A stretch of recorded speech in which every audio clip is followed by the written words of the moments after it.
અને આપણે ચોમાસાના કારણે ઉનાળાના કારણે આપણે તરત જ શારીરિક કસોટી લેવાના નહોતા, એટલે એવા ઉમેદવારો કે જે એપ્રિલમાં પરીક્ષાઓ આપેલી હતી એ ઉમેદવારોને પણ તક મળે એટલા માટે આપણે ઓગસ્ટ સપ્ટેમ્બરમાં ફરી અરજી મંગાવેલી.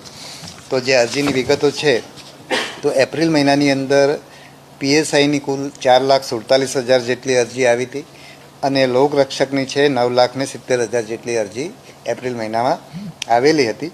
અત્યારે જ્યારે ઓગસ્ટ સપ્ટેમ્બરમાં આપણે જે અરજીઓ મંગાવી એમાં પીએસઆઈની 51,800 જેટલી અરજી અને કોન્સ્ટેબલની 1,35,000 જેટલી અરજી આવી છે. એટલે હવે જ્યારે બંનેની એપ્રિલ અને ઓગસ્ટ સપ્ટેમ્બરની અરજી ભેગી કરીએ તો પીએસઆઈની 4,99,000 જેટલી અરજી થઈ છે અને કોન્સ્ટેબલની 11,05,000 જેટલી અરજી અત્યાર સુધી આપણને મળી છે અને ગઈકાલે અરજી કરવાની છેલ્લી તારીખ હતી. નવેમ્બર મહિનામાં આપણે એની શારીરિક કસોટી